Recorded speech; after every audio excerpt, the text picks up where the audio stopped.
Want to welcome everybody. We're going to go over the way this works for both our storytellers and our audience. And some of you already know this, so that's cool. Bear with me. Mm-hmm. My co-host this evening is Mary Dalba. You have already seen and heard from her a little bit. My name is Sean.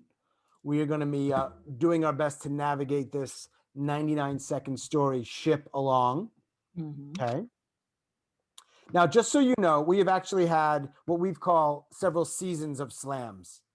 We had season 1 and we had 4 slams and then a grand slam. Season 2, the same. This is season 3, slam 2. It's getting complicated. This is our 12th slam. They're getting better and better. They're getting funner and funner, at least for me. I agree. Right? I agree. If you are in the audience, everybody who's not telling a story, actually for our tellers too, most of you are probably familiar with Zoom and how to manipulate Zoom and view and gallery and speaker. And so you have a few minutes now before we pick the first name from the hat to view this how you want to view it, right? So if you go to the top right, I know phones are a little different than laptops and desktop.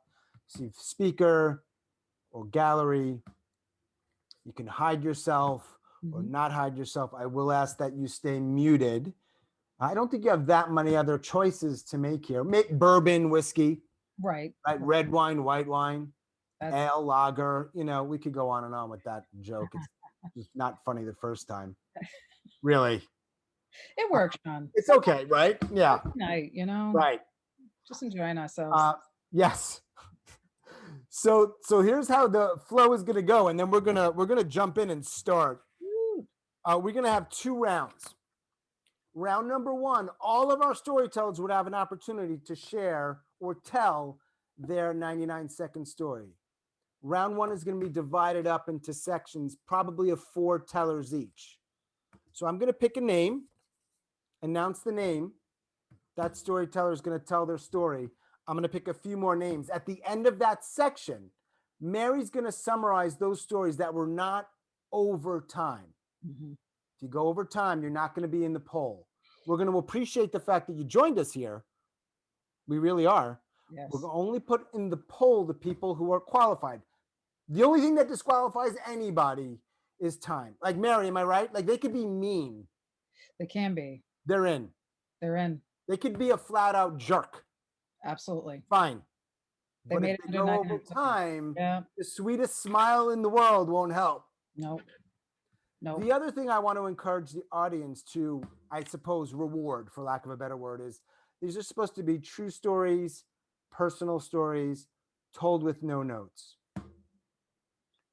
If it's not so true, or it's not so personal, or somebody's reading notes, it's you as the audience get to decide who you want to reward. So if that person's in that poll, you will make that choice. Okay. So round 1 will go forward, and we will have from that first round 4 people who have won each poll. They will go on to the second round. Mary and I will put 1 extra teller through. We got a little swag.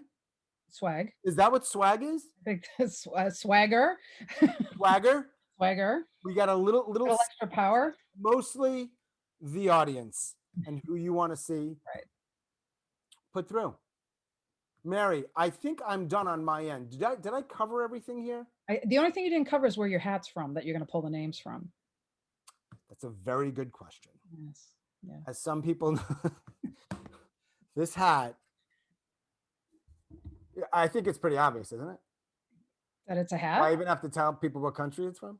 I think some of us know, but some of us who are new here might not know. Why don't you tell Mary? It's a Peruvian hat, y'all. Right. There's a very big story behind it with Sean, but we only get like little snippets of it. He doesn't really tell us about the hats. So It's a mystery. It's the mystery hat. Mystery, surprise, so important in storytelling. You're going to hear a lot of that tonight.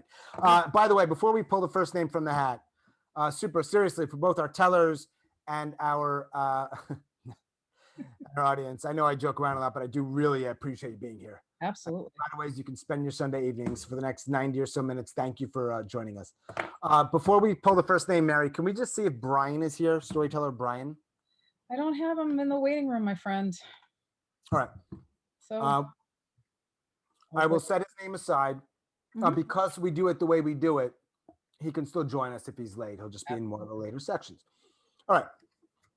All right. So at the time, for the time being, I've got 16 names in this hat. The only other thing I need to let everybody know, it's just more for the tellers. Mary will be doing the summarizing. I will be doing the timing at 80 seconds, and everybody will see this. I'm going to put this up. Now, this has come up once before, Mary. If I do this, it still means 80 seconds. 80 seconds, yeah. In fact, even if I get it backwards, if I'm holding something yellow up in my hands, that means you have 19 seconds to finish, please. Right. All right. But I'm going to try to get the right. It's this way, correct? It's that way, yes. Okay. I don't think I have anything else to say other than thank you. And those in the audience who, as the storytellers tell their stories, whatever you got to do, whatever notes you want to make, because you're going to vote. Yep, absolutely. You want to pick your favorite, whatever that means for you, our favorite. Remember, typically we're going true, personal, no notes. Storyteller number 1. We're kicking it off. We're going down to Florida. We're going to ask him to unmute. We're going to spotlight him. Take your time, Walt. Okay, I'm unmuted. You hear me?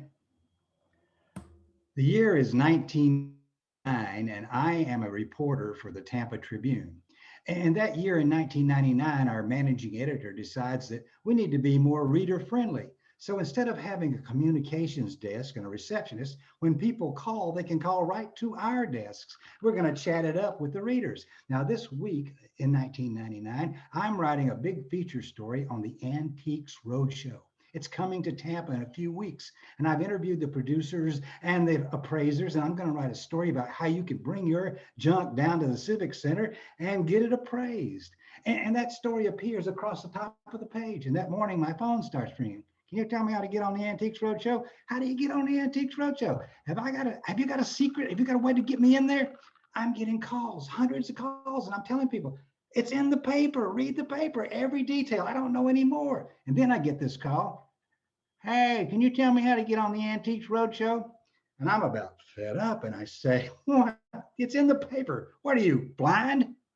Silence. As a matter of fact, I am. Click. Oh no, the managing editor calls me into his office. This guy called and he complained, said you insulted him, and I have to write a letter of apology. And shortly after that, we end this policy of calling into the office, and I learned a lesson. And never again in my career do I insult a reader. Boom. Boom. Walt, thank you for starting us off.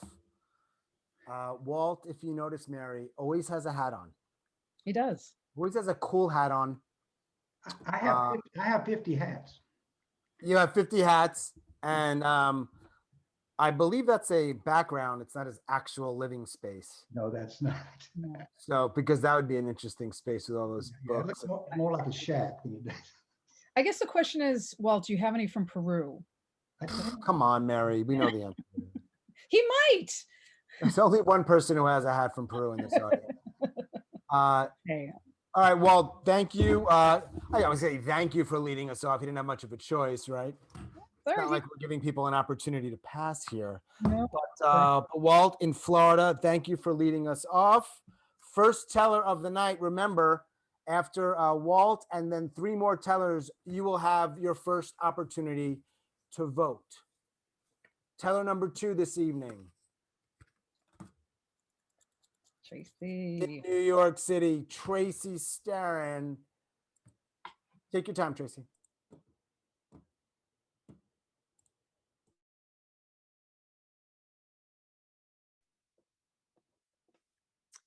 Hi, can you hear me? Hello? Yep, you are good. Okay. Okay, the coincidence here is unbelievable, but here we go. Okay. I was standing outside the public theater on Lafayette Street in New York City, and a woman came and stood next to me, a little too close to be socially acceptable. I figured she was probably really engrossed in her phone and didn't notice or anything. So I tried to slyly take a couple of steps away from her. And a couple of minutes later, I felt something repeatedly hitting me up against the back of my legs, and then somebody bumping into me and, oh, excuse me, I'm sorry, excuse me, I'm sorry. And as we got out of each other's way, I realized it was the woman who had been standing next to me. And she said, can you tell me where the public theater is? And I said, it's right here. You're standing in front of it. And she said, is this the front door? And I turned around to see. And that was the first time I noticed what she had in her hand, which had been hitting me up against the back of my legs. It was her tapping cane.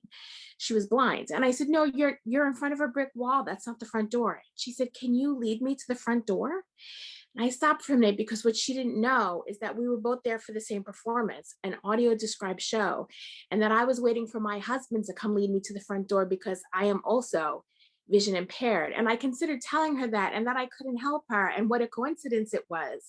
But in that moment, I realized that disability is relative and that the small amount of vision that I had would be more helpful to her than the coincidence would be amusing. And so I said, sure.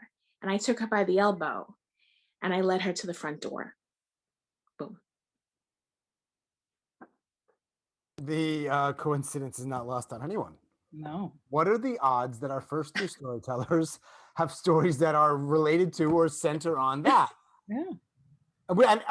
And I think there might be people in the audience who are like, you planned that. We did not plan this. We don't. No. Trust me, we're not that. We're not that clever. No.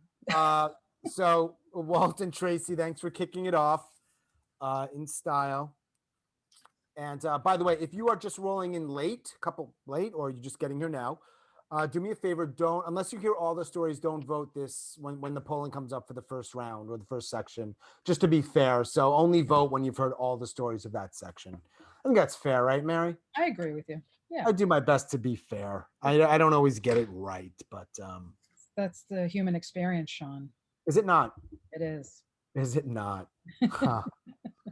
We might have a 99-second story here between you and me. I mean, I'm not going to one up these fantastic tellers. No, definitely not. Good luck with that anyway, right? Yeah, I don't think we would do very well with that. Yeah. Not this group. Remind me, Mary, to remove spotlight. Okay. I just keep Thank making you, Sean. mistakes. Yes, I know. I'm talking, Mary talking. They see her face. So yeah, I'm still figuring out Zoom a year later, but hey, here we go. What I lack in tech skills, I make up for in dimples, don't I, Mary? Absolutely true. Right, here we go. Storytelling number 3, section 1, live from Pittsburgh, Pennsylvania. Tori Shine, we will find you. We will spotlight you. There you are. All right, take your time, Tori. So I'm cruising down the highway. I've got my all-time favorite radio station, Q104.3, New York's classic rock, blasting. My car is full of boxes and I am leaving New York City. I didn't want to leave New York, but I was moving for a job. And my partner, Chris, was staying in New York. We didn't really know what would happen from there.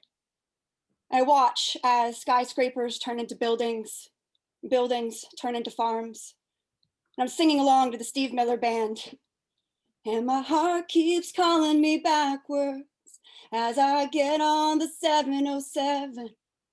But I've got my foot on the gas. Riding high, I've got tears in my eyes. You know you got to go through hell before you get to... But then the signal on the radio, it starts to flicker. It's scratching in and out, and then it's nothing but static. It's gone. And I start crying. I call Chris, and while it's ringing, I'm thinking he's gonna think I'm ridiculous. But when he picks up the phone, he's crying too. And he says, "What took you so long? I've been crying all day." And we both cry through the static as I keep driving further and further away from home.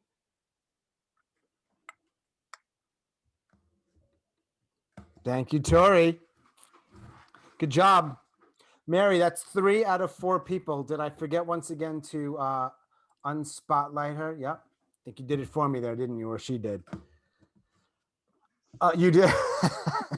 Okay. Someone just do it. Okay. As people are rolling in late, do me a favor. Just after our final storyteller of this section, the next storyteller, hold up and don't vote until the next section. Now, look, Mary, here's the thing. Yep. People sometimes get upset because they're like, some tellers are bringing their friends. They shouldn't vote for their friends. They should vote for the best story. And I'm like, look, ain't nothing I'm going to say that's going to change a friend from voting for a friend. No. I will say on the record, vote for your favorite story, not your favorite storyteller. I think that's helpful and important. It is. But, hey, No. Listen, but they're bringing we're their just friends. being realistic here, right? Yes. We got to keep the friendships going. That's why they bring their friends. I get it. Sure. We've got 16 tellers, 2 co-hosts, and the rest of the people, about 20 or so, and I appreciate 25 our audience members. Everybody other than me and Mary, after this next storyteller, is going to vote. That includes the tellers. Everybody's going to get to vote. Okay. Our 4th of 4 in this round Terry. is Terry. Now, I'm not even sure where Terry is. I'm right here. Listen for the No, sound of my voice. I meant what city you're in. Are you Chicago? No, I'm up near Hartford. Oh, you're in Hartford, Connecticut. Yeah, I'm up near Hartford. All right. You take your time whenever you're ready, Terry. All right, I'm ready. Here we go. It's a beautiful week in New England. Warm, sunshiny. Some people call it fall spring or fool spring, but not me. All I know is it makes me come alive. And Wednesday, my alarm goes off and I get dressed. I put on a bra. I put on pants with a button. I put on the lipstick that won't smear inside my mask. And I drive to my doctor's appointment with the music turned up loud.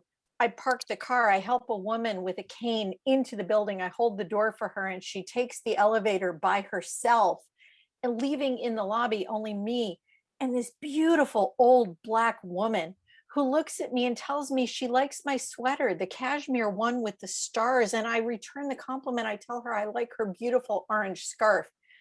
She tells me she's 92 years old, older than she seems. I tell her I've had my vaccine. She says she has too. So when the elevator comes back to the lobby, we ride up together.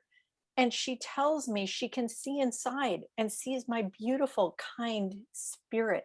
She tells me she wants to live to be 100. I tell her I think she will. She blesses me and wishes me a good day and gets off the elevator to go to her appointment. And as the doors close, I know she's right. I know that I am blessed. I am blessed with science and with hope and with the return of the human connection that I crave so badly. And there is nothing false or foolish about this spring at all. Boom. Mary, can we make you the official unspotlighter? I will do that. Sure, Sean. Now, you know what's interesting, Mary? Several of our storytellers this evening, it's the first time they've been to a 99, or at least this 99. There aren't that many others, I think so. Maybe it's their first. And some of them already are adopting boom. Boom. Wow.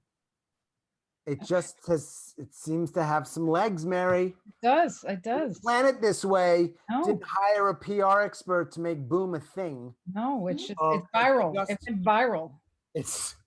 I don't think it went quite viral, no, but Getting there. all right. If you're not named Sean or Mary for the moment, please mute yourself. And Mary is going to Mary. Fortunately, nobody went over time. Yes. I'm so thankful, because I never want to be the guy to be like, sorry, you went over time. Right. So we have 4 stories.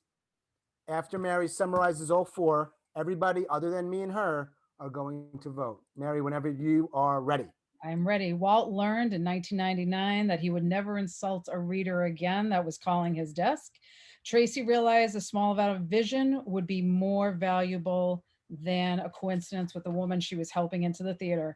Tori realized that when the signal went out on her radio, that her heart had to connect with her honey as she was driving away from him.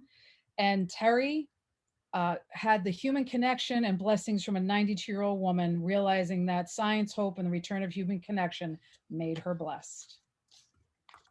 All right. I've done my best to make mini blurbs of the blurbs that you just said. Now, but it is worth noting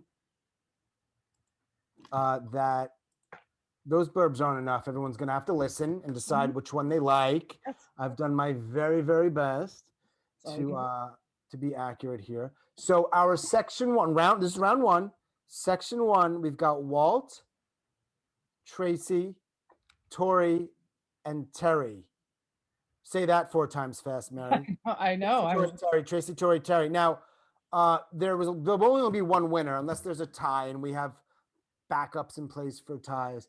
But I will say this before I launch the poll. What a way to start this effing thing. I know. It's so strong. It gets stronger every time we do Great this. stories, Ooh. tight stories, under time or on time. So thank you all. All right, let's launch it. I hope everybody votes. We could get as many as 42 people voting here. That's what I'd love to see. So Rachel asked, how do we vote? And there's a poll on the screen, Rachel. See a poll. If for whatever reason you're not seeing a poll, message Mary your winner, just the name, and do it privately on your chat. It should say co-host Mary, but you should all see the poll. This is extraordinarily close. And I know we say that a lot. I know, but this one But it really is. You know what? I think it's just because the stories are so strong. It's hard to pick. Yep. You know? We have got 4 people, upwards of 6 people who have not yet voted. Those might be the people who came late and they're honoring, hey, you know what? I didn't hear all the stories. That's true. Okay. Let's give it another 15 seconds so the poll will open up for 1 minute, which is almost the length of a story. I think it's fitting. And we are writing what we have to write down. Are we, Mary? Yeah, give me 1 second. 1 second. Okay. Yep. Okay, we're good. All right. And it has been over a minute. Okay, we're done. We're going to end the poll. Awesome way to start. Yeah. All right, cool. Round 1, section 1 done. 4 tellers have gone, 4 different states. But surprisingly overlapping stories. Yeah. Even planet. It's amazing. Brian, if you want to, Brian, you're still eligible to tell a story despite the time issue. So let me know if you want me to put your name in the hat. Brian, you can unmute yourself or message me. I'm on Canadian time, sorry. You're in, but you want to tell a story, right? You're in. Of course. All right, cool. So again, regardless of that, so it's going to be section 2, 4 storytellers, section 3, and our final section of round 1 will have 5. Okay? So, you know, either way, it is what it is. It is what it is. What happens. Gonna hear an extra story. Here we go. First storyteller, section 2. Let us find him. His name is Ken. I don't know what state he's in. I do know he's wearing a hat. Hang on, Ken. Unmute yourself and take your time. Unmute yourself. Nope. There you go. I'm unmuted right now. Yep, you're perfect. Okay, I'm in Ann Arbor, Michigan. Okay, I will start. Yep. I hadn't seen him in 40 years. He looked much older, less daunting. Back in the 1950s, Fred was an excellent Little League coach in Trenton, New Jersey. I had a chance to ask him questions that had been on my mind forever. Why did you do this? Do you realize how much harm you've done? Did you specifically target me? Are you sorry? Fred was not only an excellent Little League coach at age 23, he was a pedophile. Soon after I made the team at age 11, he formed a special relationship with me. He groomed me. And then he began to sexually assault me. He sexually assaulted me 400 times. He raped me 400 times when I was between the ages of 11 and 14. In 2004, I became my own hero. I decided to find Fred and hold him accountable for the harm he had done. And I suffered serious harm lifelong. Using the miracle of the internet, I found Fred. He was still alive and in Trenton, New Jersey. And I threatened a lawsuit, although I didn't have the legal right to file a lawsuit because of the statute of limitations. Amazingly, Fred agreed to private mediation. So some 40 years after these terrible assaults had happened to me, I met with Fred in private mediation. I had a chance to ask those questions. It was life-changing. For me, no more self-blame, no more shame, much less pain. I am healing. Thank you, Ken. In Michigan, yeah? You're in Michigan? I guess he. Yes. Okay. Thank you for sharing that story. First storyteller of section 2, round 1. Mary, we've got stories from different tellers in different places and all kinds of stories already, right? Yeah. So I appreciate that. I like that people they bring it. They bring it. They bring it.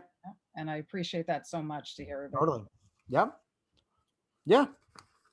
I think over the last several months when we've seen people, those people that have won or moved on, really do see a lot of different kinds of stories. Yeah. It's kind of cool. Like some have the surprise ending, some have the humor ending, some have the heart ending, or a little bit of both. It's kind of cool.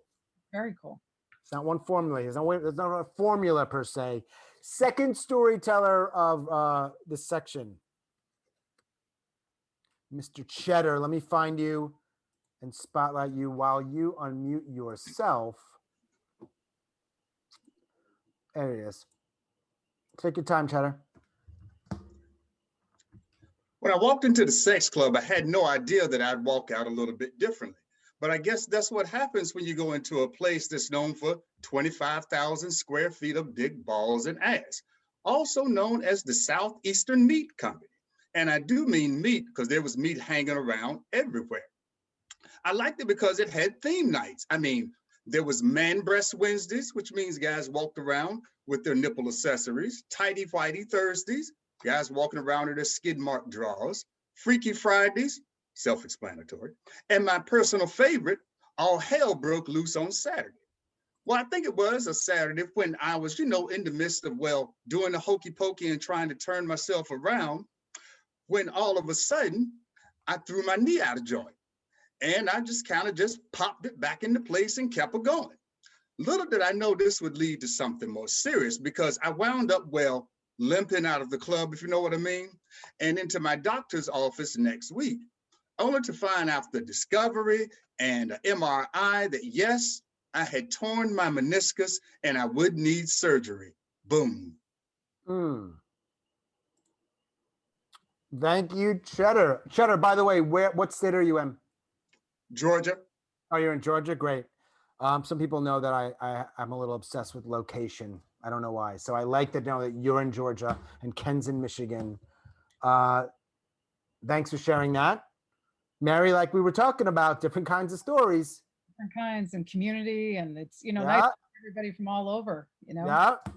Different stuff going on. By the way, and it looks like everyone's already aware of this, because you're muted, use the chat. You can chat directly to a storyteller or to me or Mary. You could also put it to everybody or everyone. It's a good way to let the tellers know what you think of their stories. And storytellers, check it out because there is a fair amount of love being directed toward, right? Appreciation. Yes. Yes. I don't know if I've shared this with you before, Mary, but you have very nice teeth. You said that. Have I? Thank you. Did you have braces or is this just au naturel? Oh, no. I had braces. You did? Yes, I had braces. And right before high school, I got them off. So I was a megawatt girl in high school. You were smiling in high school a lot. Yes. I should tell a story about that. There's probably a story or two there. Yeah, there is. See? Right. I had braces, then I didn't wear my retainer. My teeth moved right back to the way they were. I was very angry and nothing has changed. So there's no story.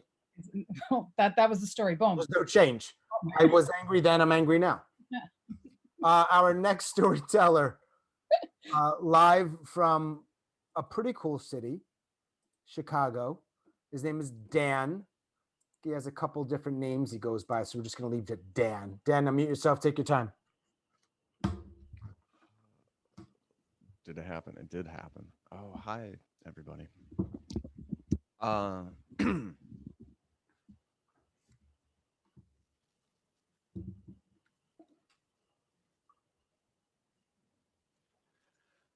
My brother Christopher is like 6'3". He is a true New Yorker, and he looks like William Hurt. If you don't know who William Hurt is, he looks like your favorite TV dad.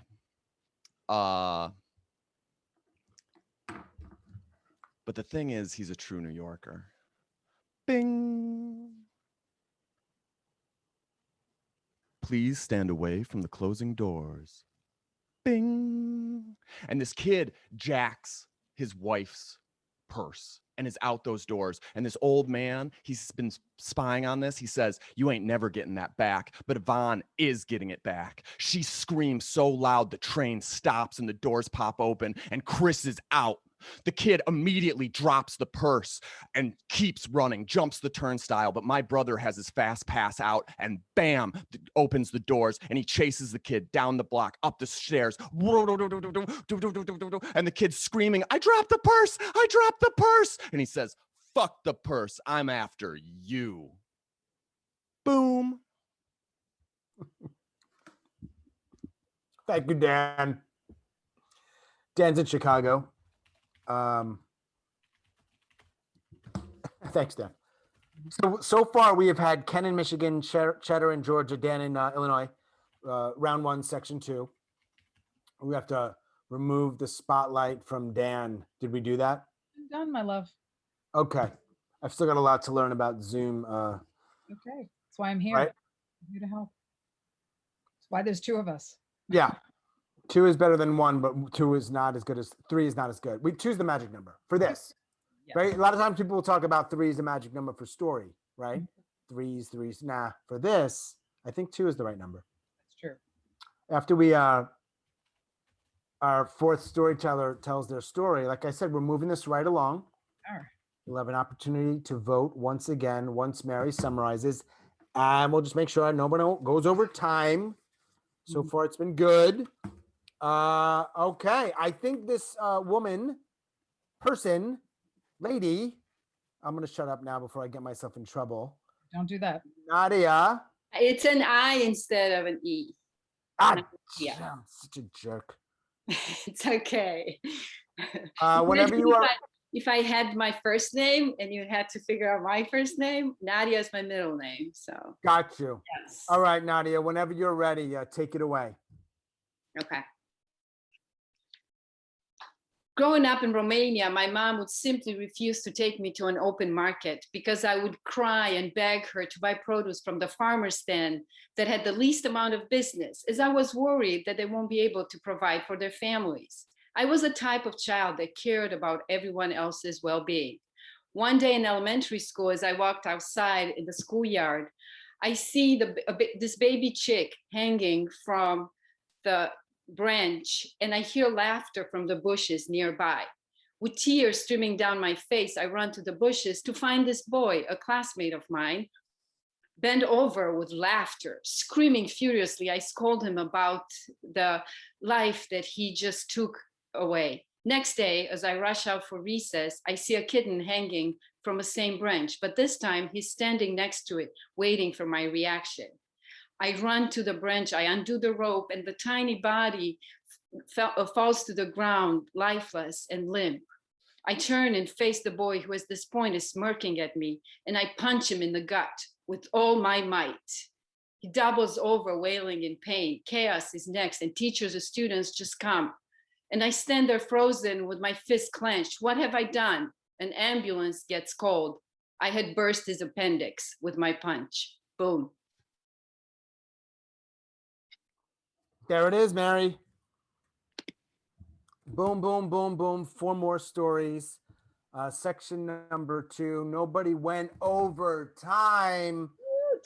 I appreciate that. I know how difficult it is to craft and tell these stories in 99 seconds or less. I've been on both ends of it. It is really, really challenging, particularly to do it well, even though that's rather subjective. But it is subjective. And that is a good transition or segue to your summaries, Mary, so people can vote subjectively. Yes. So Ken has no more self-blame, no more shame, and now he's healing after confronting someone who did a lot of damage named Fred. Chetter had some damage to his knee, a torn meniscus after he had all hell broke loose Saturday night fun at the sex club. Dan's brother taught a thief a lesson by chasing him out of the train after he went to steal a purse. It wasn't Dan, it was a thief. And Nadia, she didn't know her strength when she burst her classmate's appendix after he did some really lousy things. All right. I, again, have done my best to summarize your artful and brilliant summaries. I think I've done at least enough so people are very clear on who said or shared what, right? Right. No, What you do a else good can we job do? with that. You only get a couple of words, Sean. It's fine.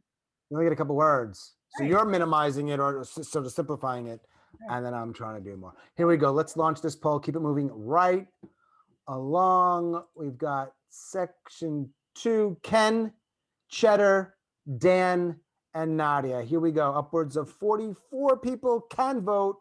I hope you all do. Jeez.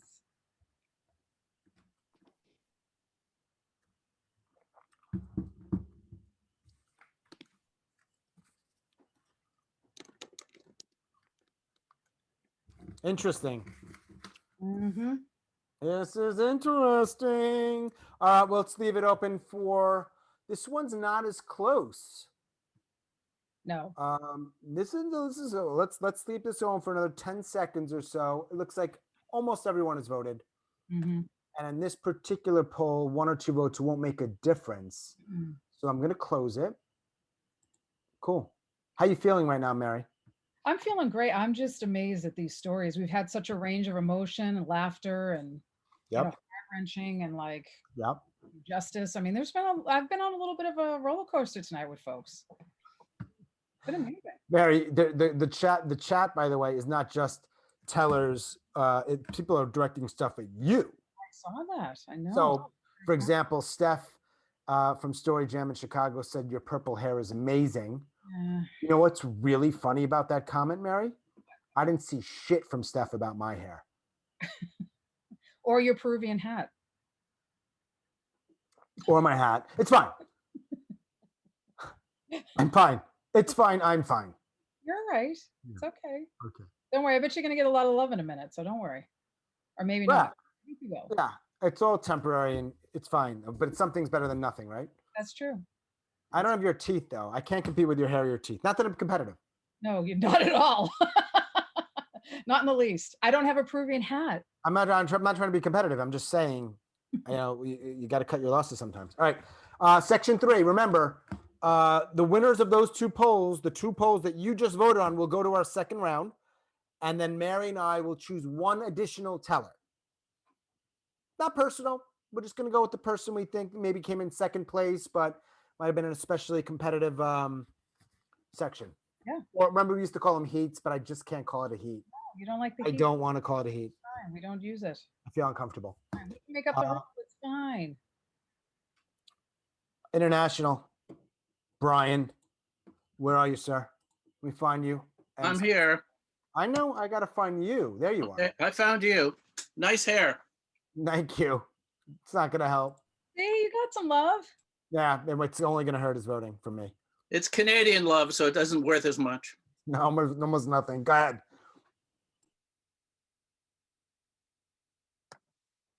I'm in Dr. Todd's office, awaiting the results of my PSA blood test. He comes in, 4.8. Is that good? Is that bad? Do I have prostate cancer? He continues. It's not that good. It's not that bad. I think we just watch and wait. And if you were 15 years older, we wouldn't do anything. Before the cancer got you, something else would kill you. My partner isn't waiting. She gets me in touch with the big guy at Princess Margaret. His idea, cut it out, surgery, the gold standard. This is nowhere near the top of my bucket list of things I want done to my body. And besides, if he messes up, the merchandise may not work anymore. I get an alternative, brachytherapy. Dr. Morton's going to put 93 seeds into my prostate and eradicate the sucker. I think that's a better idea. 3 months later, it's done. And after the procedure, I ask him, can I now make microwave popcorn on my lap? He says, it's not that dangerous down there. Just keep small children and cats away from there for the next 2 weeks. My partner's not buying that. She goes to see her dentist and gets one of those bibs they put on you when they do the x-rays and sleeps with it between us for the next 2 months. It's 10 years now since it's happened. I go for a blood test every year and I realized, well, it's 15 years in total. And I know that if my prostate comes back, something's going to kill me first. Boom. Mary, Thank you, Brian in Canada, or I should say Toronto. I shouldn't say the whole country. It's Canada. It's fine. Everything's fine in Canada. You know, I noticed that people, they may be so concerned about going over. We've got some interesting tight stories that are like in the 80s tonight. Yeah. Not better or worse. I'm just observing.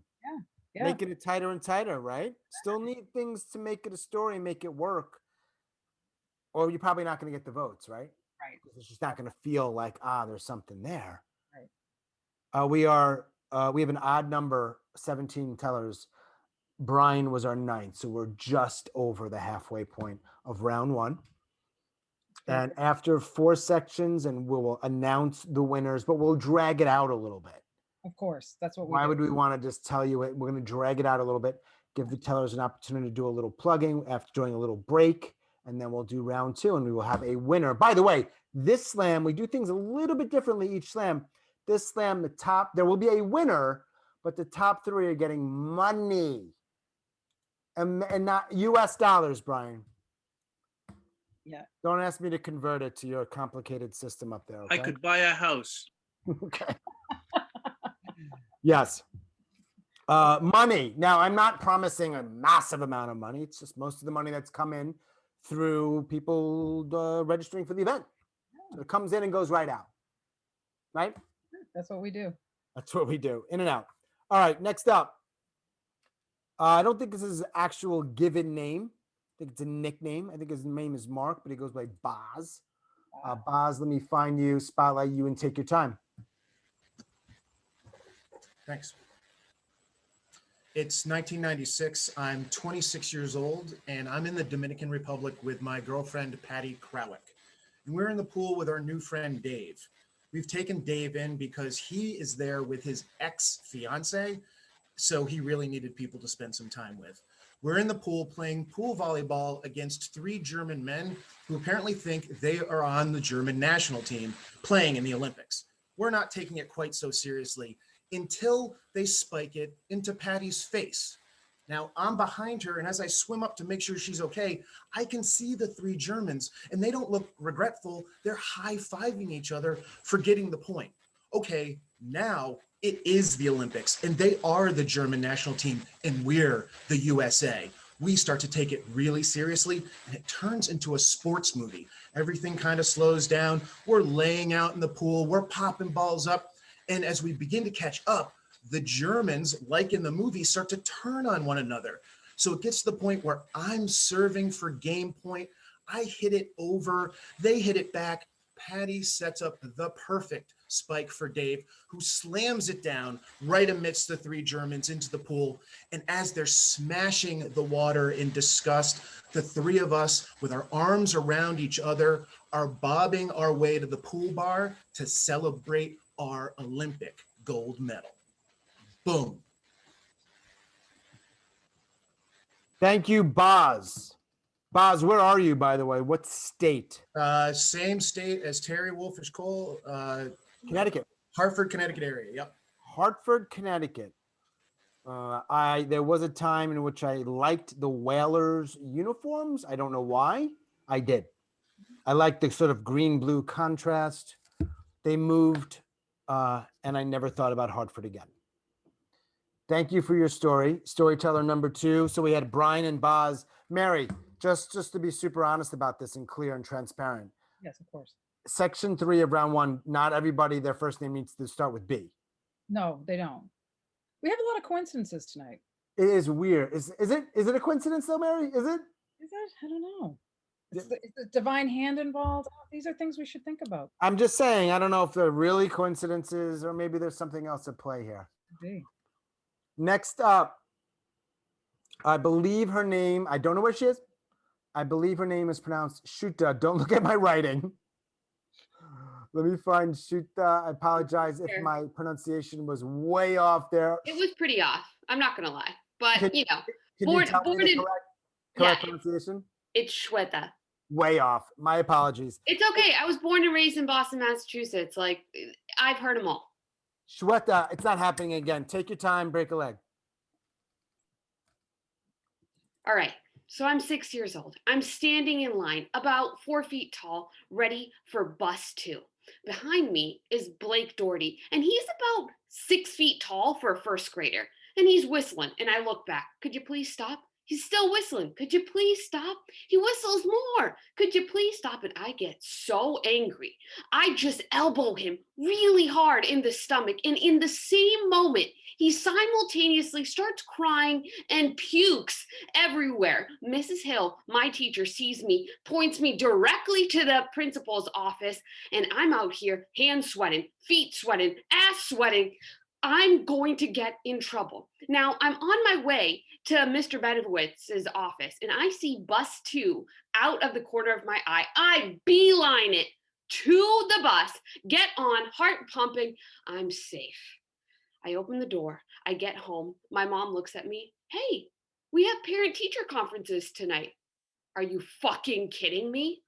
My parents and I go to the school. Once again, deja vu, hands sweating, feet sweating, ass sweating. I try to keep them out of Mrs. Hill's sight line, and she sees them. They introduce themselves. Hi, I'm Shweta's mom and dad. Oh, you're Shweta's parents. Oh, shit. She is honestly such a gem. Boom. Thank you, Shweta. How's that pronunciation right there? That was perfect. Like 98%-ish? Yeah. I'm a white dude from Long Island. I'm doing the best I can, man. I Great job. Thank you. I especially appreciative of the people who, Mary, clearly are not first-time storytellers. Oh, clearly but not. they just, however they found this and us, this is the first time they've joined us for this kind of event. Mhm. And I appreciate that. It's nice to hear new voices and different voices, and you know, Very spectacular. you don't see me get sort of sentimental like this very often, do you? Not very often, no. No. No. There's another side to this guy. I know. Are you drinking something different tonight? Pinot Grigio, Mm, out of a box. out of a box. What else? Sometimes you gotta do what you gotta do, Sean. We're all doing the best we can, aren't we? That's it. Next up from the Chicagoland area, let me find James and spotlight him. He'll unmute himself. Did we unmute? Yes. Yeah, you are good. Whenever you're ready, James, take your time. I'm riding to work on my motorcycle, and I see an unconscious man on the sidewalk. I pull to the curb and walk toward him, going through the basics of CPR, ABC, airway, breath, circulation. Clench the tongue, clear it out of the throat, pinch the nostrils, breathe air into his throat. C is the part that terrifies me. Press on the rib cage hard enough to break ribs to an exact rhythm between 100 and 108 beats per minute. In Boy Scouts, they had said, do it to row, row, row your boat. No way. In the 70s, they started saying, use the Bee Gees, staying alive, staying alive. I'm sorry, I don't do disco. My beatbox goes to Queen, Another One Bites the Dust. I had a merit badge in irony. I get to the man, I start. Clear his tongue, breathe in, and color rushes back to his face. I don't have to do the C part, but my work's not done. I said, stay still, I'll go get help. And I run down the block, ringing buzzers, knocking on doors, trying to find someone who can call 911. Finally, a doorman agrees. I turn around and get back, and there's already a police car, an ambulance, and a crowd. Where was the crowd before? I say, my work here is done. I go to my motorcycle, and a woman in the crowd grabs a policeman's arm and says, there he is! There's the guy who mugged him! They didn't assume the position in Boy Scouts. Thank you, James in Chicago. I am not partial, Mary, to anybody's story or any storyteller. If I were,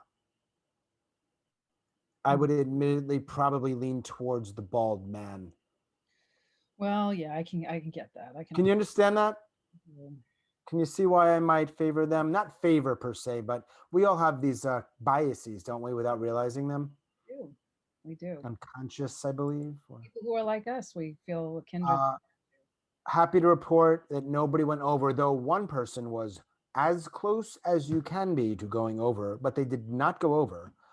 Okay. So I will ask that you summarize those four. Thank you, Steph, for the implicit bias. Is there such a thing called Steph bias? There's I some have a bias for Steph. All right. Appreciate all the chats. These are funny and informative and great. Mary, when you're ready, 4 summaries, I will do the poll. All right. So Brian learned he's going to live at least another 15 years when he was diagnosed with prostate cancer, but beat it. Good job, Brian. Boz won the Olympic gold medal against German men on vacation who spiked a ball in his girlfriend Patty's face. I don't blame you, Brian. Shweta, I just have to say, hands sweaty, arm sweaty, ass sweaty. But had a teacher who covered her butt from getting a guy who was being mean to her. And James, the Good Samaritan, sometimes the road to hell is paved with good intentions because the Good Samaritan was mistaken for a mugger. Say that again. The Good Samaritan was mistaken for a mugger. All right. I'm going to do my very best to summarize your summary. And hopefully I've done them justice, if that's the right word. It's probably not the best word to be using these days, but you know what? I'm doing the best I can here. That's it. Section number 3. We are rolling along. We are on time. We are not over time. Brian, Boz, Shweta, and James. I am launching upwards of 46 people. I'd love to see your vote. We're going to give it at least 30 full seconds. Yes, Dan in the chat just described it very well, that it's everything's firing on all cylinders. Yep. Oh. Wow. Should I be saying words like that? Wow, wow's good. I think wow's good. Whoa. Yeah, ooh. Let's get 3 more people. We have a little time. It will make a difference in this particular poll. 44 of 46. I think that we do have a winner. This was also exceptionally close. Mm-hmm. And we're going to close it down. We've got our final section of round 1. Then we will take a little break. Mm-hmm. During that break, we'll do a little plugging and promoting, but that's a time for people to, if they haven't already, which they obviously can do, get some more, refresh their drinks, Right. relieve themselves, or whatever. Or whatever. I want to do with their time. It's not really my business how you spend your time. Have a friend. Challenging for the last 5, right? Because the last one's got 5. It worked out that way. So a little more challenging, but at the end of the day, if you bring it, you bring it. Okay? It's going back in the proving hat. Remember, you can communicate with Mary or I or the tellers or anybody else via chat. So if you have a question or a concern or something's not clear, let us know. Let us know. We're here to be here for you. Janine Scott is up next. Let me find her and spotlight her. Break a leg, Janine. Thank you.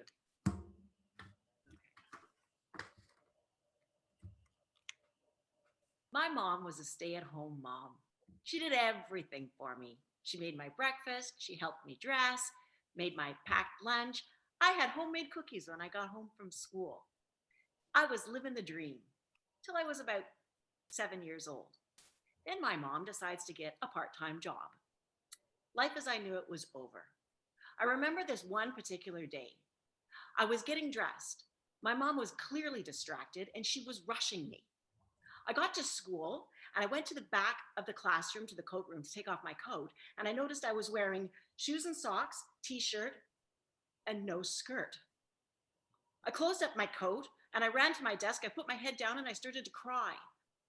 My teacher, Mrs. Lenover, came over and said, "Janine, you're going to have to take off your coat."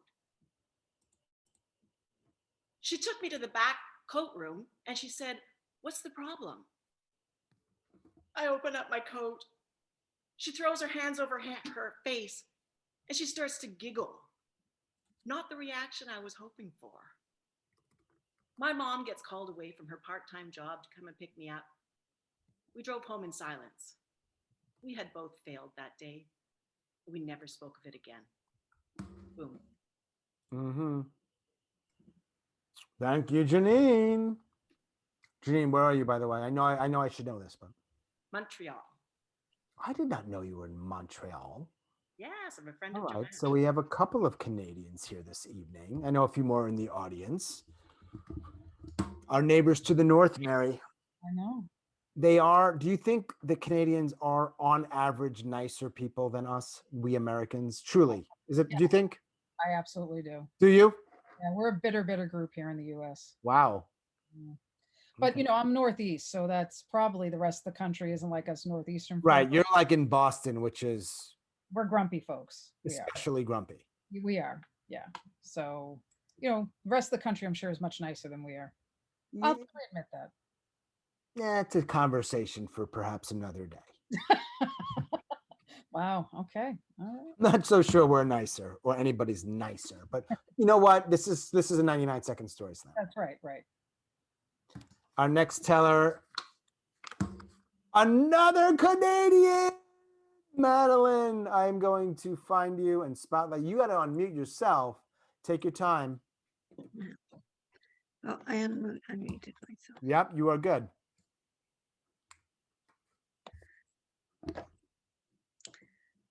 Okay.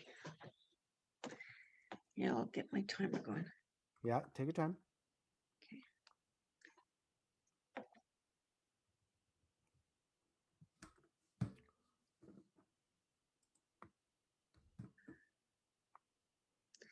20 years ago, my husband, Jean-Pierre, reclaimed the land of his ancestors. He said, we'll be money poor, but we'll be asset rich. And when the global economy crashes, we'll be ready. I don't pretend to be a typical farmer's wife. Butchering day is the worst. Guns, knives, blood and guts, I hide in the house. The kids watch everything. Later, I get all the questions about life and death and why we eat our friends. That night, we honor the animal. Jean-Pierre puts a plate on the table. He says, these are prairie oysters. Our ancestors thought these were delicacies. The kids look to me for help. They know this is a game and I have the next move. It's important what I do next. If I refuse to eat this, they're off the hook, but the lesson is lost. So I pick up a piece and I pop it in my mouth. I chew, I swallow, I say, not bad, texture of a hot dog. Relieved, Gabe says, oh, so we can put ketchup on it? Absolutely, ketchup flows freely, everybody's happy. Years later, I'm still money poor, but I'm asset rich, and I'm more prepared than most for the end of civilization because I eat testicles. Boom. Okay. Okay. Thank you, Madeleine. Madeleine in Montreal. So far, Quebec City. Quebec. I apologize. Quebec. Also a hockey team I used to follow, like the Nordiques. Also kind of funky, weird 70s, 80s-ish uniforms like the Whalers. I did. Madeleine, I'm going to mute you. I have power, Mary. You do. Don't I? There's a good trivia question there with the NHL and the Nordiques and the Whalers that no one here cares about. I can say that's a conversation for another time, Sean. Indeed, correct. Yep. So this is section 4 of round 1. Jeannine and Madeleine have gone. Again, we have not planned that there were people from the same country, in this case, Canada, back to back. Worked out that way. It just did. We've had a lot of coincidence tonight, or maybe they aren't. Maybe they are. We are not in Canada. We are going back to the Midwest. Jay Rohr. Let me find you, Jay. And when you're ready, unmute yourself and break a leg. Can everybody hear me? Yeah, sorry. Sure. Okay. I learned a lot about my brother when I stumbled upon his stash of porn. And I'm not just talking about the magazine Golden Nugget, which featured a woman peeing on a concrete floor. Not on a person, just pissing on a floor. I'm referring specifically to an apparatus I couldn't identify at the time and an unlabeled VHS tape. Now, this was the era before the ubiquitous access to smut that the internet would give us. So the first chance I got, I flung this thing into a VCR and hit play. And on screen appeared a scrawny man on a couch in the world's most depressing basement. And he proceeded to demonstrate how to operate a penis pump, which was the device I could now identify. However, he continued to go on about situations where you might want to use this device other than for sex. For instance, if you have a job interview coming up, you might want to inflate yourself in order to get that little bit of confidence that'll put you over the top come time. And I started to do the math in my head about this regarding my brother, who was always sort of a abusive bully and a guy aspiring to be king of the white trash rednecks. And it started to make sense to me that his macho bravado bullshit, instead of being irritating and a source of terror, should now be regarded as something hilarious because he was really just a man very insecure about the size of his penis. Thank you. Boom. Thank you, Jay.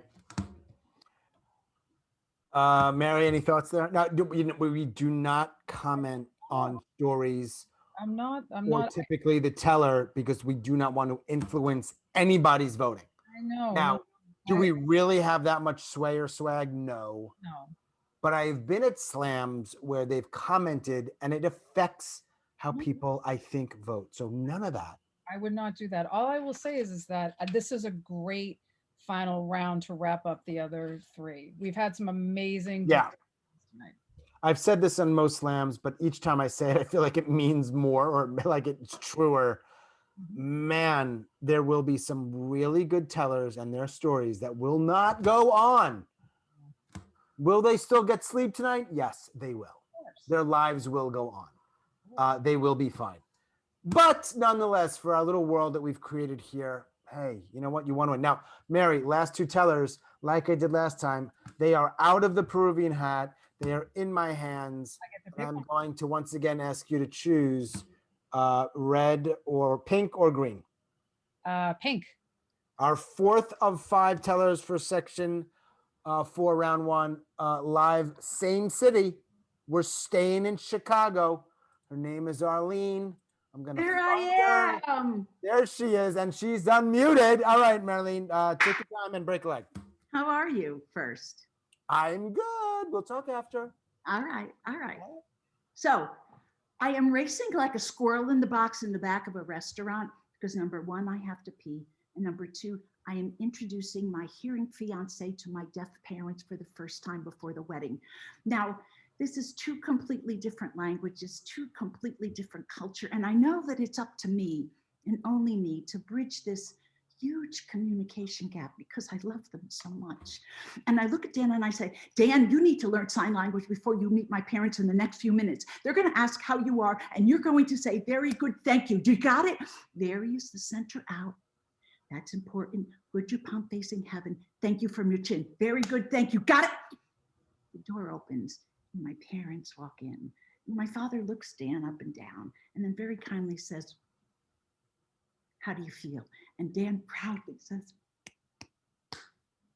remember that I told him, very good, thank you, very from the center out. He signed out to the center. He said, fucking is good, thank you to my parents. After a couple of like weird, awkward moments, I go into the bathroom to hold my head. And when I come out, I see the 3 of them laughing and writing and gesturing. And I realized that it wasn't me, that it was them that crossed this huge cultural communication barrier. So because they loved me so much. Oh, and boom, boom, boom, boom, boom. Quadruple boomed us, Mary. Thank you, Arlene. You're welcome. Thank you very much, Arlene Malinowski in Chicago. You know, sometimes people don't do the boom, but then sometimes they do several booms. Right. And we want to give artists the opportunity to be artists, right? Exactly. You don't want to crush people's creativity. Oh, I would never want to do that. And yeah, check out the chat. Now, just so you all know, we've had another slam in the season 3. There were 5 or 6 slammers, tellers that moved on to the second round, and thereby will be in our Grand Slam date TBD next month. Some of them are here. Yeah, they're here to support everybody. I love that. Yeah, we've got 50 people, which I'm glad with that number. Yeah. I'm glad with that number. It's a nice number. It's a quaint, not quaint. It's a nice number. A nice number. I agree. Love the support. Yeah, me too. So, last teller, he's the only person who knew for sure what was coming, right? Yep. Like he was I'm just even waiting, unmuted. sweating, but he's done this before. He's already unmuted. He's already spotlighted. I'm going to mute myself. Whenever you're ready, Jamie, I am ready for you. Okay. You can hear me, right? Okay. Perfect. My older brother, Jeffrey, is furious with me because I have refused to let him move in with me in my New York apartment for the umpteenth time. And he leaves a series of 3D messages in retaliation, deranged, demented, and demonic. The last of which is, and how do you think Dad's going to feel when I tell him you're HIV positive? Now, this is 2012, and I was still pretty much in the closet about it. When I heard that, I was paralyzed with fear, and then it morphed into anger. And I said out loud, I will not be blackmailed. It was my nobody puts baby in the corner moment. I thought if anyone's going to call my Catholic, conservative, Republican father down in Texas where I grew up, it's going to be me. So I call him and he answers, hello, it's Jamie Poo. And he starts telling me which celebrities were on Regis and Kelly that morning, as is his usual practice. I cut him off and I said, listen, have you heard from Jeffrey? Because I need to tell you something before he does. I'm HIV positive. I have been for 10 years.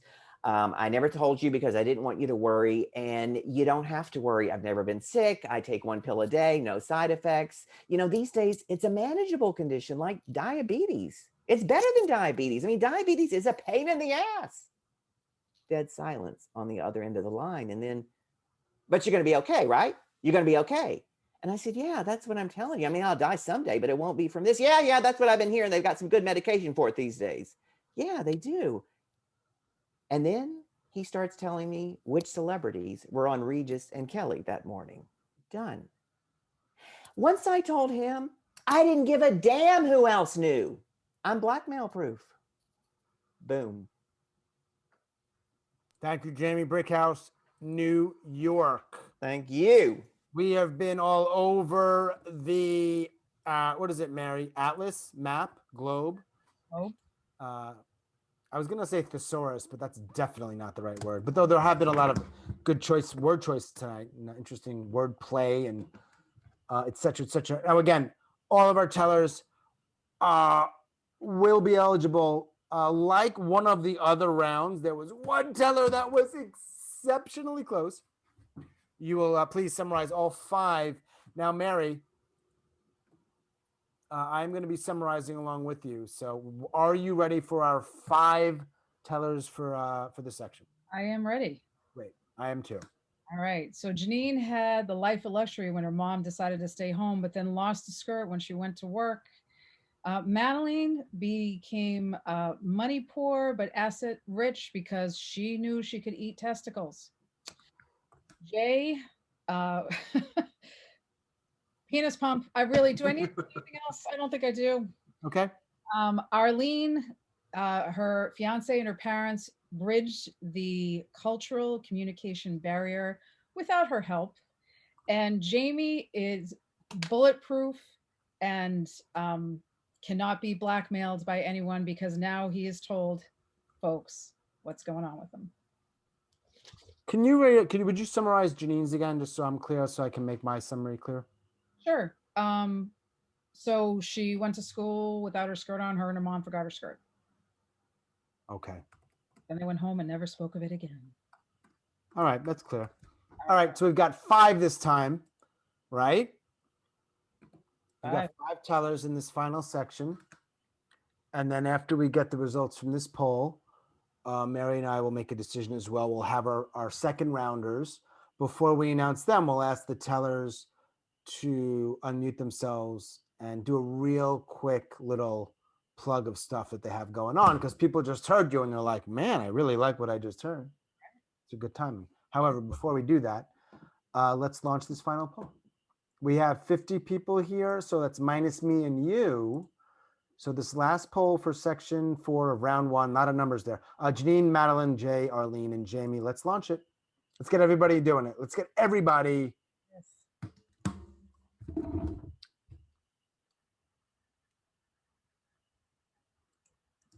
All right, another close one. Really close one. Really close one.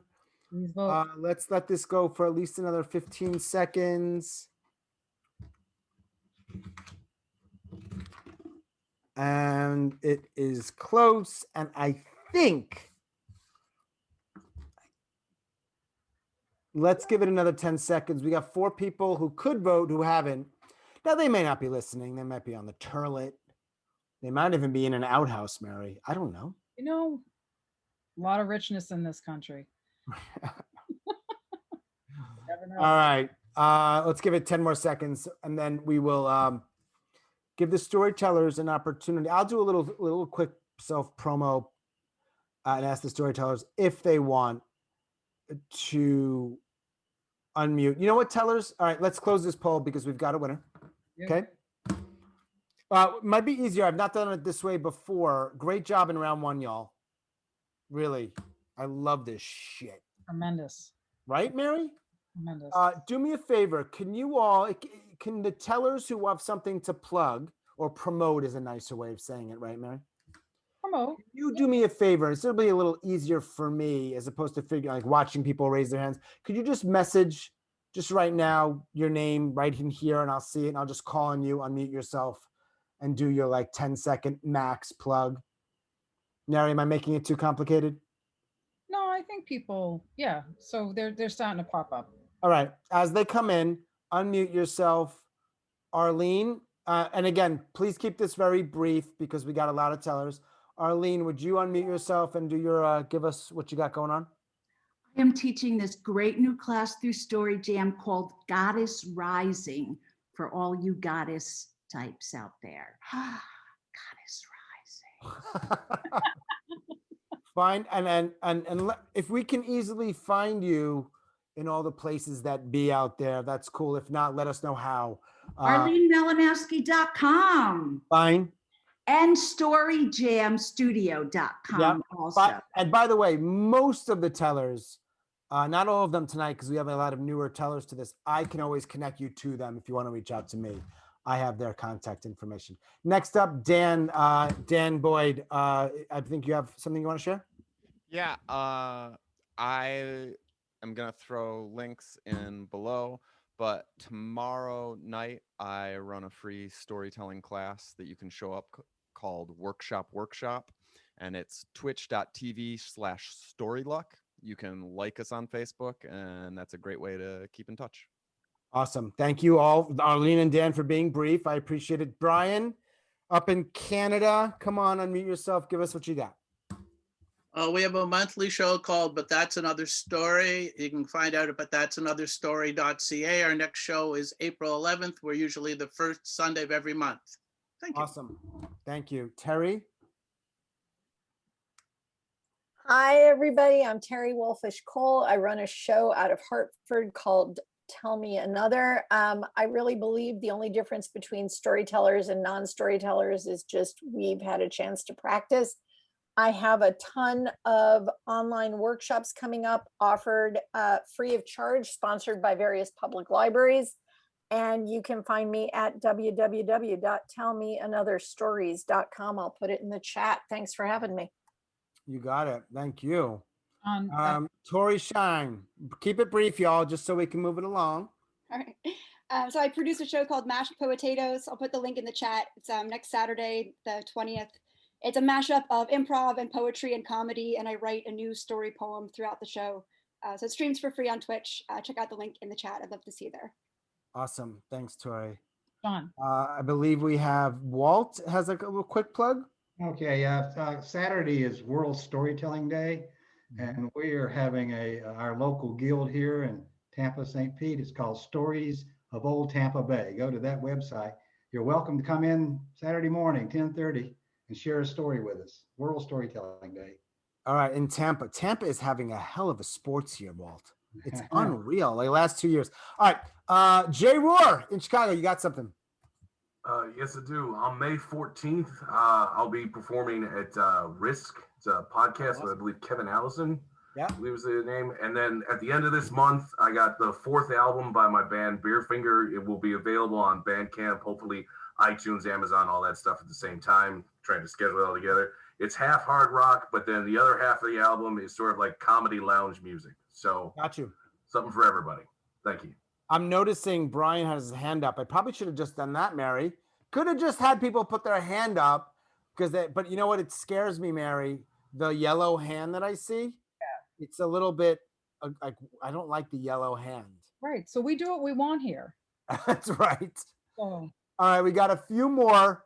While we're doing this, I don't want you to not listen to them, but there's a good opportunity to refill your drinks or relieve because we've got the second round coming up. We will announce the tellers soon. I know they're like, dude, come on already, man. Tracey, unmute yourself and share what you've got going on. Are you there? We'll come back. Okay. Yep, I'm here. On March 24th, I'm going to be on Kevin Biolsi's Telling Favorites, which is going to be on Zoom. Got you. And I think thanks, Tracey. And I think the last one is Boz or Boz, but he'll tell me if I'm pronouncing that wrong. Both nicknames actually work quite well. I will also plug Terry Wolfish Cole. I have taken her classes, and she is a great teacher. Very simple at Boz Bozeman on Instagram. I put a lot of my writing out there. So if you want to follow me there, I'm trying to build my following. So that would be awesome. And I think we also had one more. By the way, we've got a lot of people putting a lot of information in the chat, which is fine. I believe the way I've set up Zoom, you can download that chat.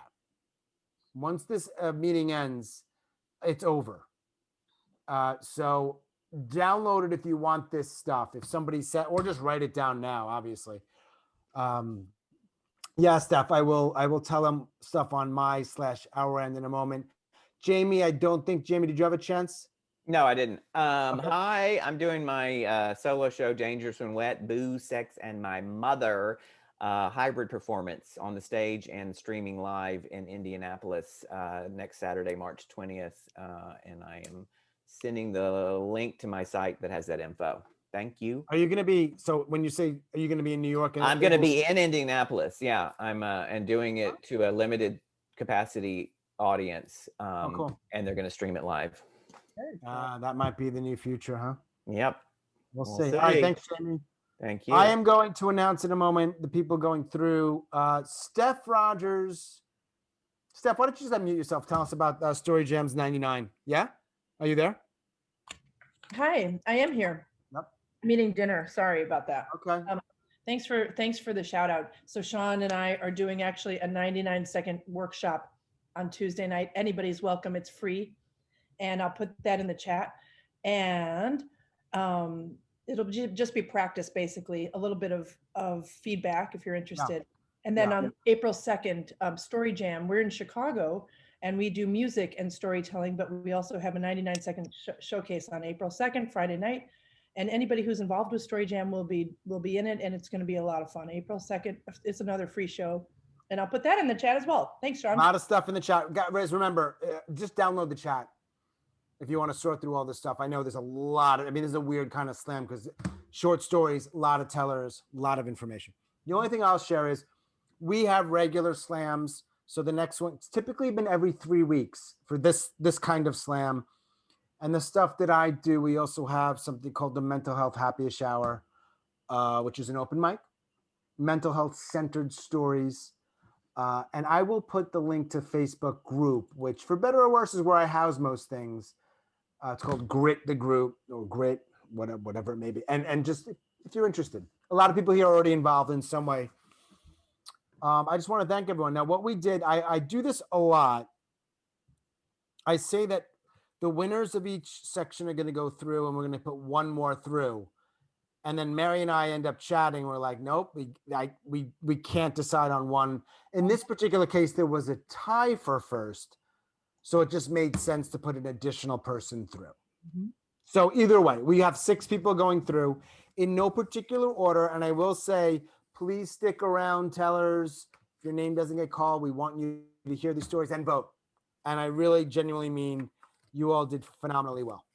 So moving forward, in no order at all. Ready? Arlene Malinowski, Jamie Brickhouse, James Petersen. Nadia, I am not going to try your last name, and I'm sorry for even saying it that way, but you know who you are. Tracey Starin. And Shweta, I'm going to focus on your first name before I worry about your last name. I'm feeling like a dick right now, but you know who you are, all 6 of you, yes? Once again, Shweta, Tracey, Nadia, James, Jamie, Arlene. Let's take about a minute. Just do a little. You want to lead us through something, Mary? Everyone will just sort of regroup, and we'll go to the second round. I want everybody to go get your drinks, stretch, hug your loved ones, hug your pets, and then come back ready with a clear mind and a clear heart to be able to vote and cheer for our 6 storytellers. You know what's interesting, Mary? Mm-hmm. We had 17 tellers. Mm-hmm. Of the 6 that went through, I believe 4 of them, 3 or 4, are first timers here. That's cool. Awesome. Yeah. I'm glad to see that. So that's great. Because these types of things can end up becoming quite insular. Right. And you don't want that. No. Let's spread it out. So those 6 names are going back in the hat from not Ecuador, nope. Not Chile, nope. Not Honduras. Oh. I'm not even going to say it, do I? Sometimes that not saying it's better. You know, show them, don't tell them. All right. We officially started at 7. We called the first name at 7:10. Let's get this shit going so people can get out of here and have like another part of their Sunday night, right? Here we go. 6 names. I'm mixing them up. I'm putting them in the hat. I'm picking a name. I hope you're all here. Great job, everyone. Now, Mary, we've lost 3 people. If those are bitter tellers, what are we going to do about that? Nothing we can do. Let them be. Nothing we can do. We embrace them with love on their journey out. An interesting turn of events. Jamie, who actually turned out to go last, is now going first. Mm-hmm. Jamie, break a leg. All right. Am I unmuted? You can hear me. Yep. All right. The night before, my Texas tornado of a mother, Mama Jean, shipped me off to rehab. She pointed a red fingernail at me and said, "After that suicide attempt, your drinking days are over." So it broke my heart when about 2 years later, her mind had been hijacked by Lewy body dementia. I think Alzheimer's, only weirder and worse. And when I went down to Texas to see her for the first time, I don't think she even recognized me. And I turned away from her, my mind trying to erase what I had just seen, a mad woman in my mother's body. And then she grabbed my arm in a vice grip. I turned around and she was pointing a red fingernail at me and glaring like the night before she sent me off to rehab. "You've been drinking." "No, I haven't." "Don't lie to me." I'm not. I wasn't. I was 7 months sober and struggling to finally get a year. I had been relapsing since rehab, but she didn't know that. "You better not be lying." "Remember, Mama? You took care of that. That's all behind us." And I thought to myself, who would blame me if I drank over my mother losing her mind? But there was another way to look at it. If you can't stay sober for yourself, do it for her. I turned and I looked her in the eye. "You don't have to worry anymore." "Okay, but promise me." "Promise." I promise. 5 months later, she died, and I finally got a year sober. So far, I've kept my promise. Boom. Thank you, Jamie. Thank you, Jamie Brickhouse in New York City. Mm-hmm. Jamie says boom with what can be thought. What do you think that is, Mary? A little bit of sass. I think there is sass there. That's a good word. Because some people say, you see how different people say boom, right? Some people, like Mary Jo Pollock, I'm not sure she's here, she's told before, she will inflect much higher. Boom. Yep. I don't know what it means. Jamie is a different style, a little bit of a sassy attitude. I like it. I love the boom. Thank you for introducing it to me. Hey, bring that shit to Indianapolis. Okay, let's move on. Next up, thanks, Jamie, for leading us off. Second storyteller, second round. We're going to have one winner here tonight, but top 3 are making some moolah. Okay. Shweta, where are you? Where Right is here. Shweta? Shweta. There she is. Take your time, Shweta. All right, I'm just gonna make it so that I can see you. Yep. So at the start of the year, I fractured my foot. I'm a lifelong dancer and walker, and I fractured my foot. Now I'm in the car with my dad going to the podiatrist, and he looks a little worried. So I look over at him and I'm like, what are you so worried about? I worry about you. Well, why do you worry about me? I'd ask. Well, you're just not moving. I feel like you're not moving. Huh? You're not moving in life. What does he mean? I just moved back from New York City to Boston, Massachusetts. I'm working 3 different jobs after leaving my job in financial consulting. I'm making moves. What is he talking about? Well, you don't have a partner. You're not making any moves for your relationship. When are you going to get married? Really? That's why you're worried about me? So I looked at him and I said, Dad, can I ask you a question? Would you still love me as your daughter if I never got married? He paused, swallowed, looked at me and said, I mean, you'd still be my daughter, but I guess I just have to swallow the pain. That was not the answer I was looking for. Boom. Thank you, Shweta. Shweta, you're in Boston? I am. But you were living in New York. I was for the past 6 years, yes. Do you know Jamie Brickhouse? No. Okay, he's in New York. Just you're both happen to be finalists, and your paths may have crossed somewhere in New York at some point. You never know. Probably, right? maybe. Shweta's now in Boston, New York. Jamie's okay, great. You ever been to Indianapolis? Me, no. But I watched the Colts. Yeah, no. A lot of people have not been to Indianapolis. Yes. Okay, thank you thank you for sharing that story. By the way, Mary, people don't like the word sharing with storytelling. They want to say, no, we told a story. Oh, I didn't know that. We didn't share shit, Sean. Oh. Like, easy. Wow. I like Cher, Sean. You too. Sean likes share Sean too, Shweta. Oh. All right, we're being silly now. Let's move on. Thank you both for doing, so round 2, we've had Jamie, Shweta. Number 3 is going to be Tracey. We're in the Northeast. We're hanging in the Northeast, Mary, and round 2. Yeah. Tracey, whenever you're ready. Hi. Okay. So I walked into my college infirmary, finally deciding to do something about my growing depression. And I walked up to the counter, and the woman behind the counter said, how can I help you? I said, I'd like to see the doctor. And she said, do you have an appointment? And she asked me for my name and my student ID. And she said, you need to call to make an appointment first. And she pointed me through the completely empty waiting room to a phone. And she said, you have to go to that phone and call that number to make an appointment.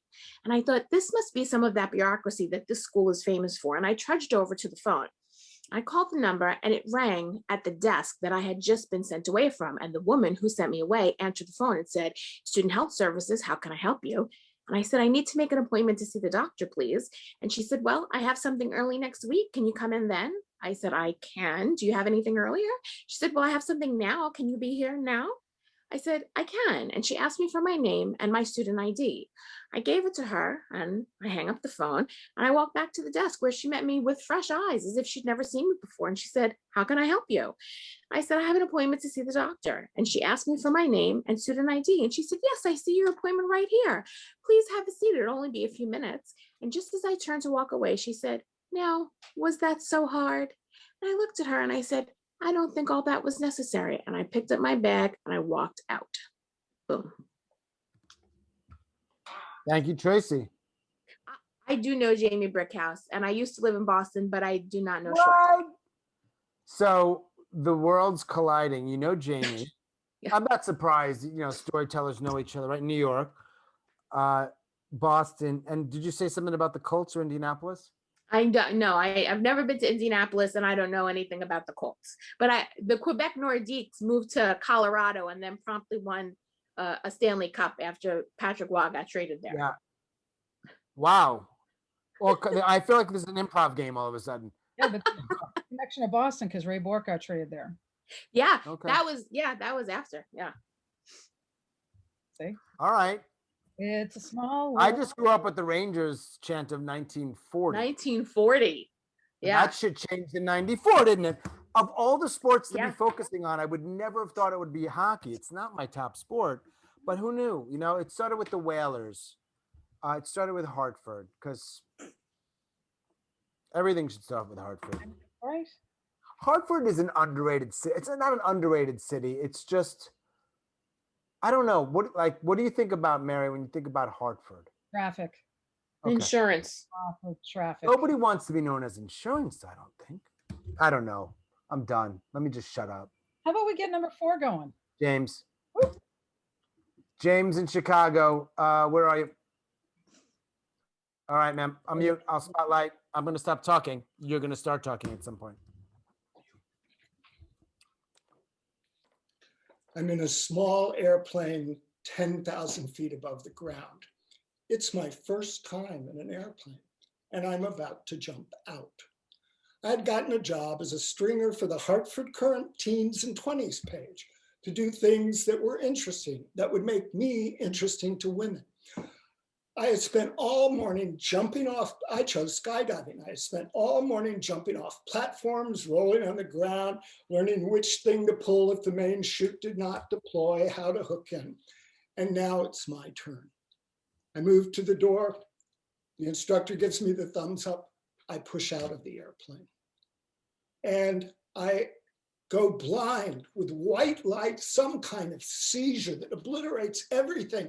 And a voice in my head says, "You idiot, I've taken care of you for 18 years and you just did something irrevocable and you haven't even had sex yet." The chute opens, I drift to the ground. I never again jump out of an airplane. For the rest of my life, I dedicate myself to frequent, repeated, life-affirming sex. Boom. Thank you, James. You know, Mary, you can tell a lot, not only about how people say boom, you look at the backgrounds, right? Yeah. You see backgrounds of people, and it's not a coincidence. Like, you look behind me, you see this brown panel shit. It's like, dude's kind of living in a, he's underachieving, right? You can see that about me, right? You behind me? Yeah, I'm an underachiever. James, on the other hand, he's done well for himself. He's got a nice frame painting behind there. He's got brick. He's got a lovely partner. He's muted, but he's my, or he's my house. It's Lori's house. You don't want to see the room I tell stories from at my house. Yeah. All right. Smart move, maybe, to go to Lori's house. See? Yeah. Yeah. Aesthetics matter. Aesthetics do matter. Let's go on. Second to last teller. And then, of course, our final teller will be, again, the only person who knows. Hey, we're waiting. I've got 2 pink. I'm just mixing them up. Throwing them around. Throwing them around. Next one is going to be Arlene. We're staying in Chicago. There she is. Hi. Take your time, Arlene. Okay, so this is part 2. I have just introduced my deaf parents to my hearing fiance, who just informed them that how much he enjoyed fucking very much. Thank you. And you know what? In his defense, this and this are very similar, so I forgive him. And I think to myself, the worst that could have happened is over. The catastrophe is gone because now I control. I will interpret for my parents. I will make sure that the hearing and the deaf world are explained to each other. So we walk into the restaurant and the waiter comes over and I say, "Mom, do you want something to drink?" And because she wants to include Dan, in her best deaf voice, she says, "I'll have penis colada." Mom, it's pronounced pina colada. That's what I say. Penis colada. No, you said, "Oh, what do you think he's gonna bring me?" And then in the air, all the oxygen goes out in the room. And then Dan starts laughing and my parents start laughing. And I realize that I am never going to be able to control this deaf and hearing thing. And over the next 35 years, we had a lot of explaining to do. Boom. Thank you, Arlene. See what I'm saying? I mean, Madeline's in front of a staircase. And she claps and booms. Yeah. There's a lot of variety in stories, story styles, storytellers, their looks, where they are, Creative. their backgrounds, their style of booming. I don't think I've ever heard you say boom, but is this awkward to put you on the spot and ask you to do that? Or just Say boom. there you go. I usually do boom. I drop the mic. Oh, you dropped the mic.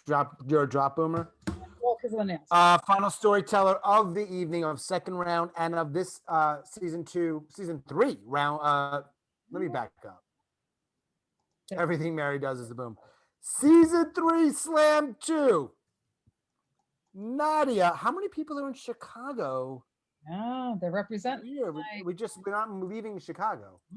Yeah, you won't believe the coincidence after you hear my story. We are ready for it. You are the last one. We're looking forward to it. Break a leg. I'm scared, the kind of scare where all I want to do is curl up in a ball and make myself invisible. This was definitely not a good idea. I am sitting in a plane getting ready to skydive. I'm the last one to go. Per skydiving regulations, lightweight people sit in the back and jump last. And I get to watch everyone do the jump. I turn to the instructor and I ask him if he had anybody die under his supervision. And he looks at me and smilingly says, "Nope, you're gonna be the first one." I want to smile back, but my face is paralyzed. My instructor and I inch closer to the open door. Anxiety grabs at my neck. And all I can do is turn towards him and say in a whisper, "I think I changed my mind."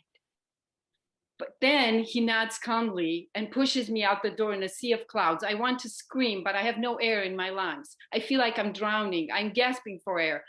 But the pressure is high and it takes my lungs a moment or two of what feels like an eternity to adjust to it. And then the parachute opens. I'm falling down, smoothly rocked by a gentle breeze, bathed in generous sunshine. I peek from one eye and I see Lake Michigan on top. And I wish I could I can turn back time and I can stop the time so I can enjoy this moment a lot longer. Boom. There it is. Nadia did a little bit of a hand thing. Boom. I love the creativity and the stylizing and the personalization. Mary, nobody went over time. So freaking happy about that. Amazing. And we have had now 23 stories. Wow. 23 stories. 6 people in the second round. Mm-hmm. And when you are ready, yeah, I want to hear those summaries. Yes. Are you ready? And then we are going to announce 3, 2, and 1. Okay. We mix it up. Some slams we only do the winner. Last time was second and first. I'm playing with format a little bit. This one we're going to announce third place, second place, and first place. I'm ready to summarize your summary. All right. So Jamie kept a promise to his mama while she was sunsetting and staying sober, and he was staying sober. Shweta fractured her foot and she wasn't dancing or walking, and found out her father didn't think she was moving either because she hadn't found her partner. Tracey decided to cut through the bureaucracy of Student Health Center and just leave that nurse in the dust. James, well, he decided after skydiving he would have frequent, repeated, life-affirming sex, and skydiving wasn't his thing. Arlene, after hearing her mother order a penis colada, decided that it was just best to let everyone talk the way they wanted to talk or sign or communicate. And Nadia thought she was going to have a scary skydive, but wished she could have slowed it down to enjoy the scenery even more. All right, I have done my best to summarize your summary. You're very good. Thank you. People will hear your summaries and just think, whatever. She's just, no, it's not easy. No, it isn't. Because the 99-second stories are already in some ways sort of these like mini stories. Then you're taking parts sort of to illustrate them. And then I'm sitting here like I've said all along, I may have a lot of problems and issues, but I get I get away with it, Mary, because of my dimples. It's very true. So Yeah. people say smile more. Yeah, and you're like, If you don't smile, you don't see your dimples. right. So that you have to smile more. You guys can unmute yourself right now if you want to agree with that. Yeah. It won't affect the voting, I promise. All right, here we go. All right, so we have again, really, all tellers and our audience. Thank you for joining us. Great job, tellers. Really, fucking great shit. Just really. mind-blowing. So again, season 3, Slam 2. I'm gonna launch the poll. Your winner is, and your choices are Jamie, Shweta, Tracey, James, Arlene, and Nadia. Here we go. We have upwards of, let's see, how many people can vote for this? 47. Hang on. Now I'll launch this poll. We got 6 people. Let's get all 47 people, get their votes. We will announce the top 3. And then we will have a moment. If you want to unmute and join us for Q&A or relax a little bit, it's all good. If you want to bounce, I get that too. Yeah. Unbelievable. You seeing this, Mary? I am. Oh, neck and neck, neck and neck.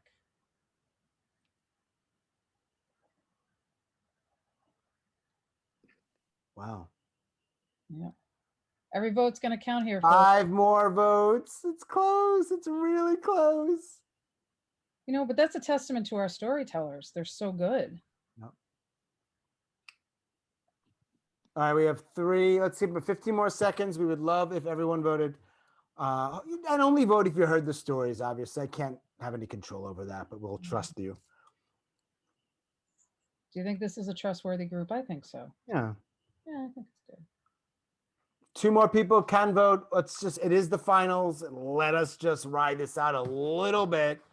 Don't want to be weird about it. We've got 2 people that have not voted. Let's give it. Are you seeing what I'm seeing, Mary? I am, yeah. Not trying to be weird. We're not playing a game here. Oh, but yeah. We'll have to confer. Yeah. Let's confer. Right. Okay. Yeah. No, I appreciate that.